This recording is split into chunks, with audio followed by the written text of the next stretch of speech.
Hi, welcome very much this week to York Hall. We are joined by Chris Bennett on my right, and also by John Lonergan and Donal O'Sullivan, and they're with the campaign against home and water charges, and we're going to be talking to them about the whole issue with water charges, household taxes, and also the protest in Cork City Hall last night. If you want to join the debate, please tweet us or message us on Facebook.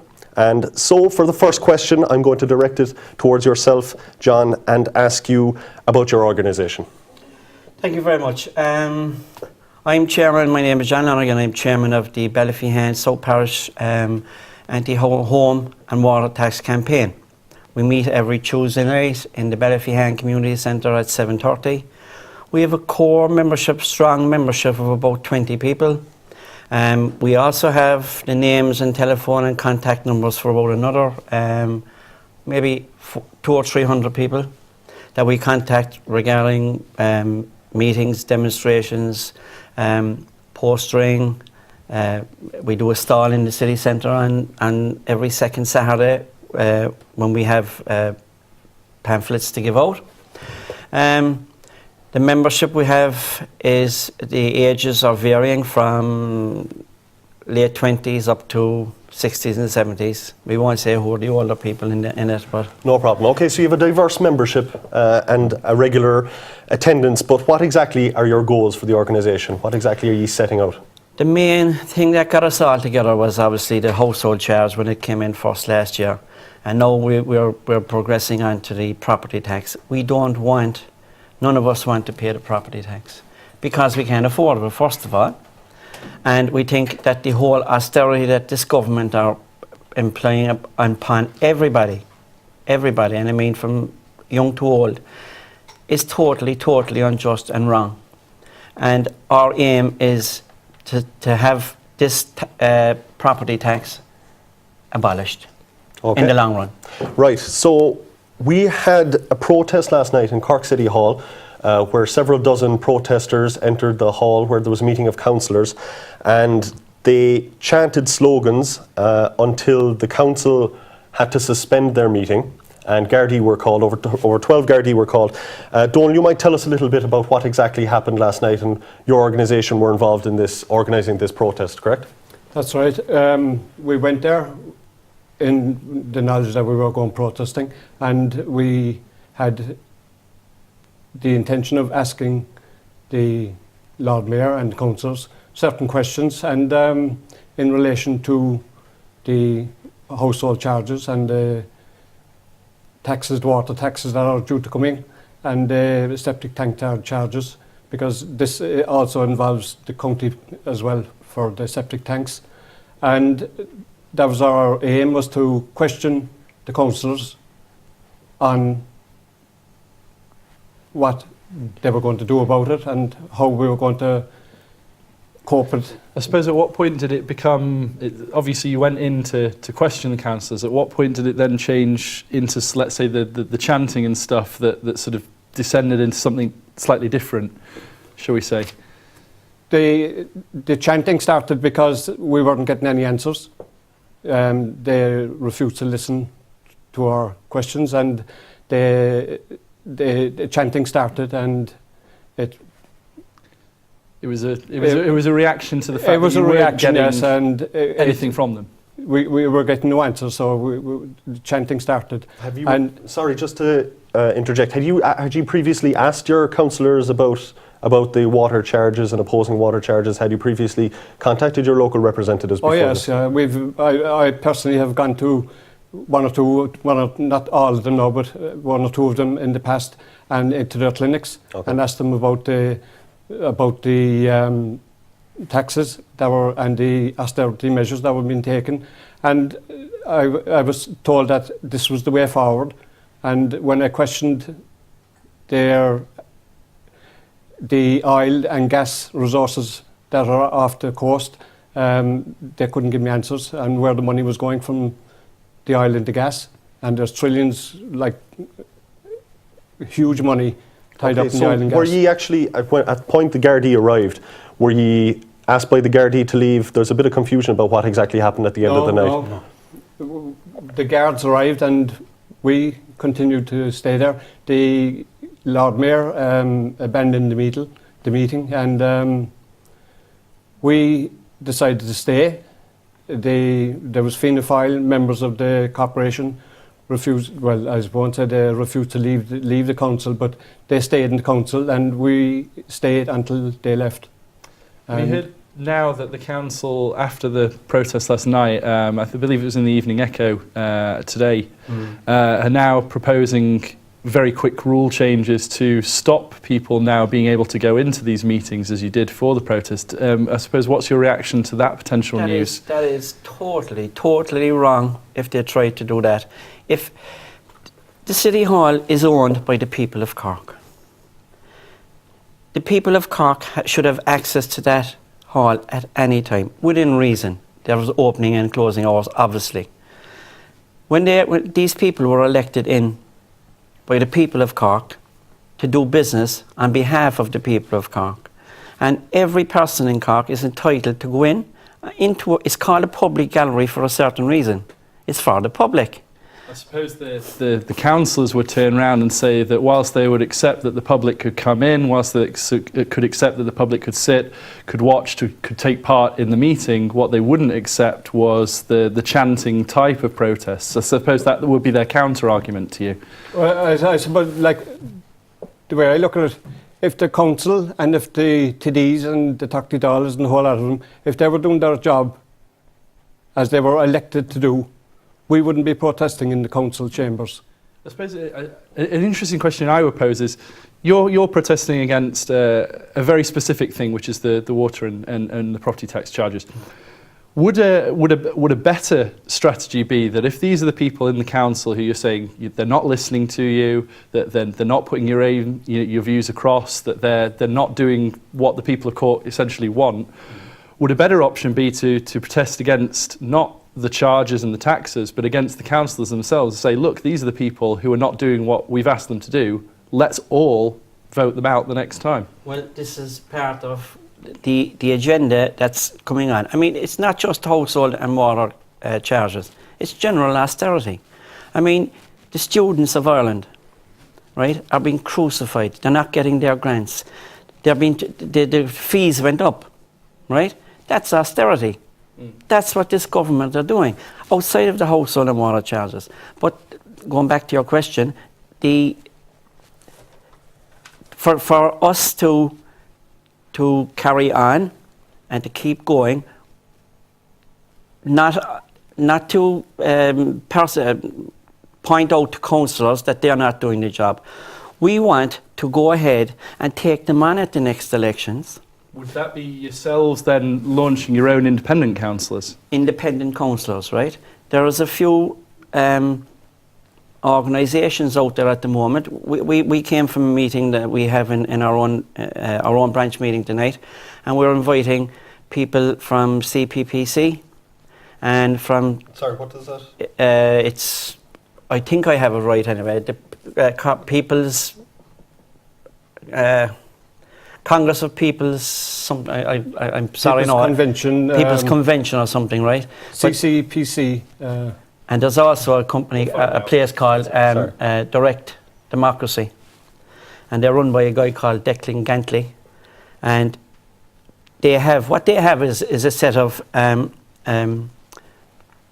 what do you call them? A list Forums. of forum, right?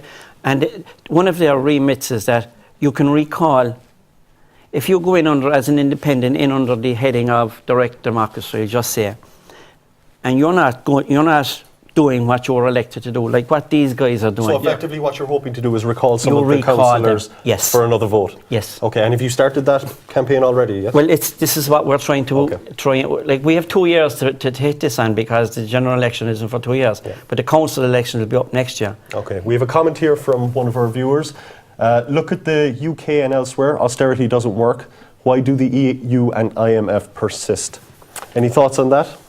Again, it's this government. We're being told by the EU. We're being told by the Troika. I just cannot understand this. Why we just don't tell them I suppose what would be your what would be the alternative though? Because I suppose to be fair, let's say to the government side of things, they do kind of have the balls in a vice a little bit by the troika essentially.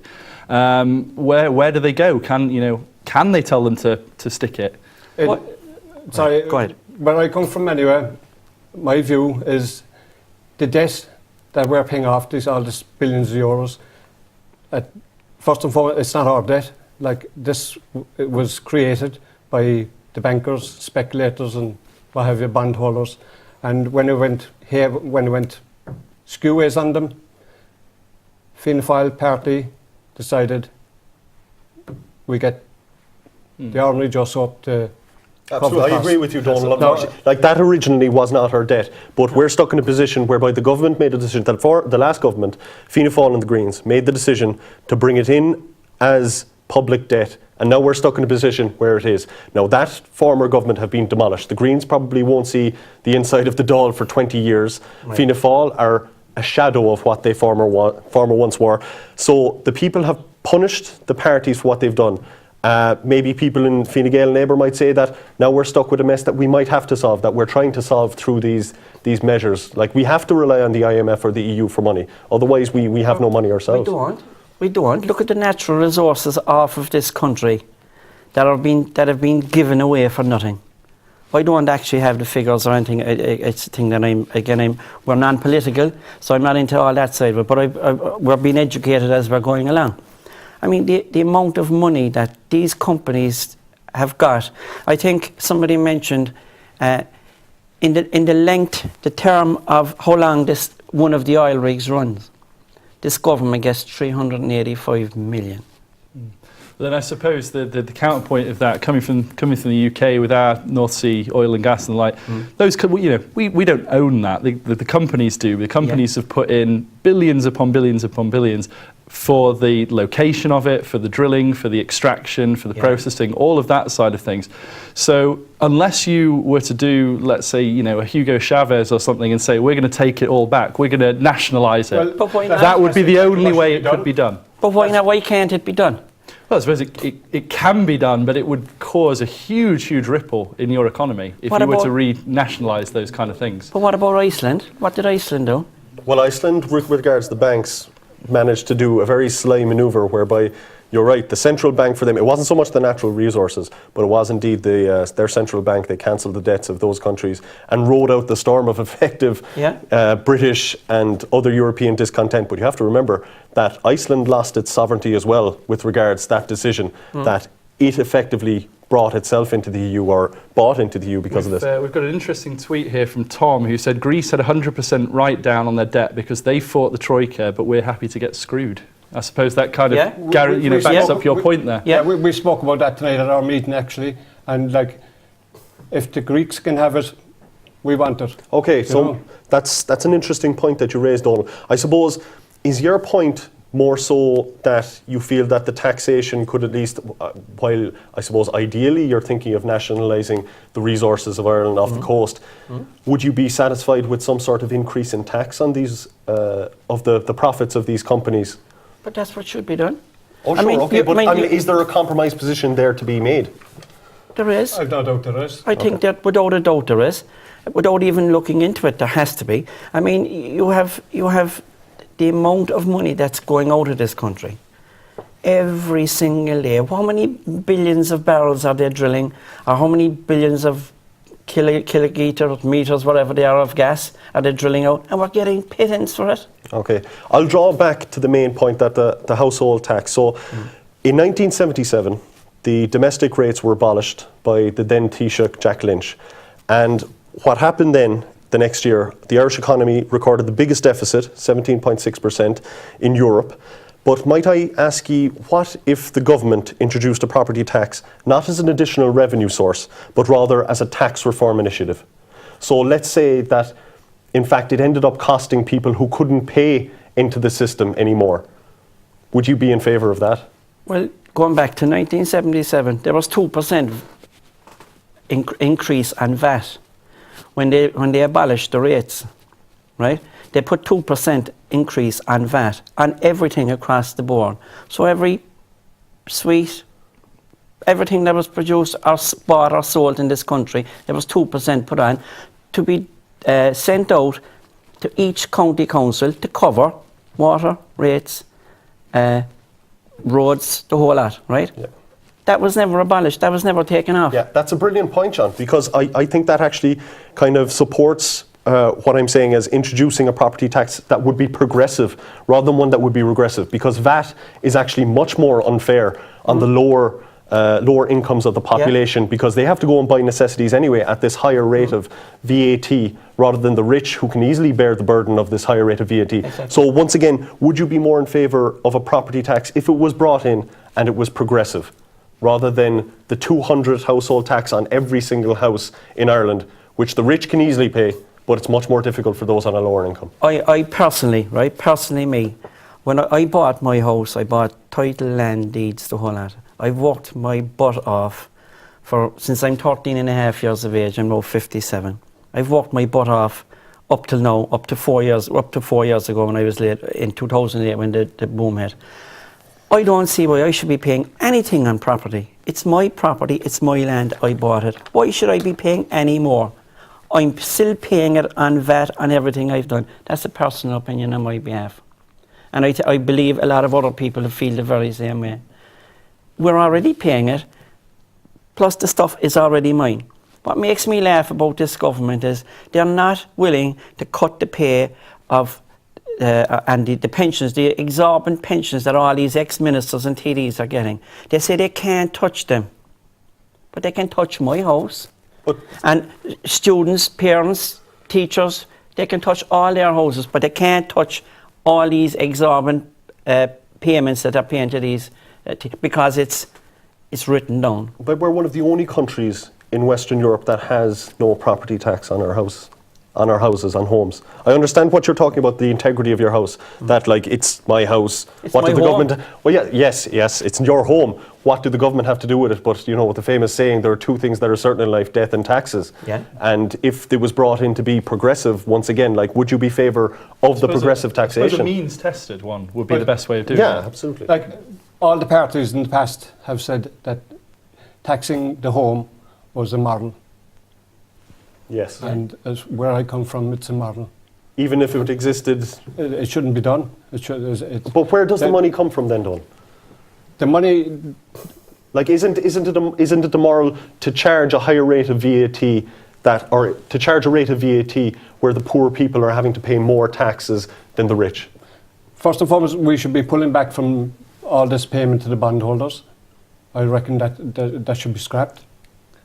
I suppose the country's got to find. It's not our debt at the end of the day. I agree with you there, but I suppose the country's still got to find some money from somewhere. Yeah, But look after the resources, the gas, the oil, the forest. There's, like, you go down West Cork tomorrow and you're in the wood. You go down there next week and the wood is gone. Where is it?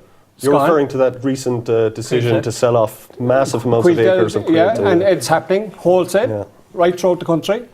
I suppose what I'm interested in that we really haven't touched on very much here is the water tax. I'd like to know what the opposition of the water tax is from your point of view.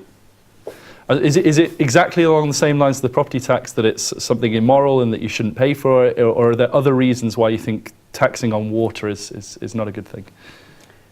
I tell you, taxing water is free. Now, in time to come, if there's valid reasons for taxing water, fair enough. Well, where they want to tax us for water, they want us to pay for the meters over 40 years or something at exorbitant cost, when the meters are, you probably buy the meter for €100 and install it for €40, and they're talking about, you know, at the end of the day, you're probably paying €800 for your meter. But Donald, with all due respect, water isn't free. I mean, the costs to process, filter, sanitation, to actually pipe the water into your house. Yeah, you know, they put fluoride into water here, and it's highly dangerous. Do you know that? Yes, I do. Yeah. We're one of the few countries in Europe using it. We pay for them. In fact, we're probably the only country. We pay them for something that's going to kill us. They Sorry, no, lads. I suppose if they hand over the guns. I suppose that once they they do nationalise it, once they put the new water board in, then that is something that can be, you know, held accountable for. The people can go and say, well, you know, if we don't want the fluoride, we can do something. It's interesting to me because I'm used to paying, back from the UK, I'm used to paying for water. It's a normal thing. One thing it does do is teach people the value of water. That's a really important thing, that the waste of water, the pouring it down the drain all the time doesn't happen because it comes out of your pocket. And what about all the leaks in all the major cities and towns in this country that there's thousands of gallons per second leaking, but they want to charge us for it? That's a fantastic point, John. Another point on this, right? They still do tax you for it in another way, because you're paying your taxes to the government. The government are now the ones through the Office of Public Works who are actually patching those leaks up, who are doing those things. So you're still paying for it. They're not. And if they're not doing it now, perhaps they do need the extra money to do it properly. They won't do it. That's the whole point. They haven't done it. They haven't done it for 20 years. Go down to the local city council yard. Find out how many workers are in the water department. Find out how many are in it. There's votes in fixing the road, John. There's no votes in fixing water pipes. But exactly. But at the end of the day, water is a necessity. But when they sell this board, gosh, what are they going to charge us for water then? Private companies coming in? It'll start at €300. My God, I mean, it's the same with the property tax. You think it's the thin end of the wedge then? In England, right, sorry, I'll go back to your point, right? You come from England.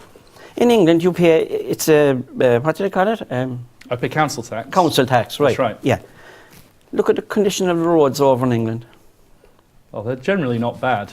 Generally not bad? Yeah. I mean, the roads in Ireland are a disgrace. You get a proper service for what you pay. But we don't get good service. But I suppose the difference is, over in the UK, I pay a considerable amount of tax. I pay what I used to pay €150, €200 a month in council tax. Large amount of money. They're talking about, for some of these things, you know, 200-300 a year for some of the services coming in, for some of the taxes coming in. That's a completely different thing. That's at the start. Yeah. But I mean, I'm saying we pay a huge amount of money. Yes, the service is better, but we pay for it. But you get national health. Yeah, we do get national health. Yeah, you're paying for it. We still have to pay for it. Yeah, we pay for it through tax. Your rubbish. Our rubbish in council tax. Yeah. We still have to pay independently for that. But I suppose so you have to add all those in as a homeowner. You have to add all those into your weekly budget, right? If 5-10 years ago they had brought in a property tax and a water tax, when the boom was in, you'd be used to paying it. But where are we going to find the money to pay this? So you're saying it's something that is actually not wholly wrong, not wholly unacceptable, but perhaps it's something that needs to come in once Ireland's back on its feet again. Once this country's making money again, not at the time that they're in austerity. If it's structured in the proper way, that everybody pays, and it's what's right. They actually brought in the property tax. Go back to that a second.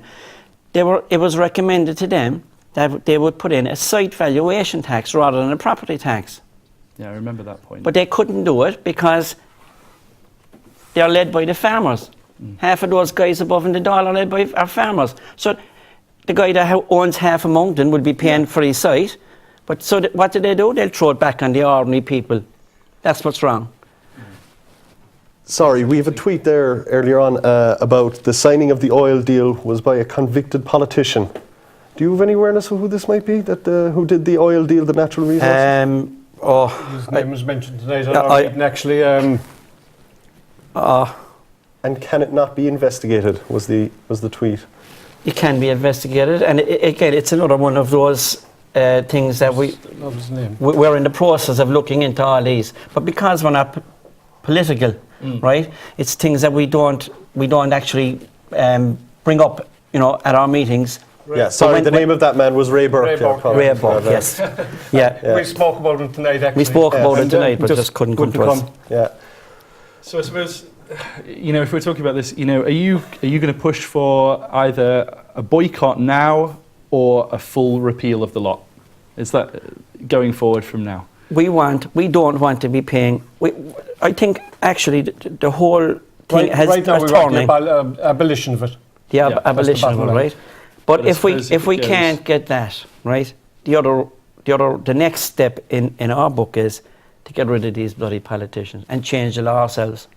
Yeah, and I actually applaud you for that, because I think that is a far more effective way of getting what you want done, rather than, shall I say, the boycotting route, the repeal route. I think you controlling the power there. At the end of the day, is the people real have thing. to take back the power themselves. Exactly right. There are young people leaving this country by the bucket load.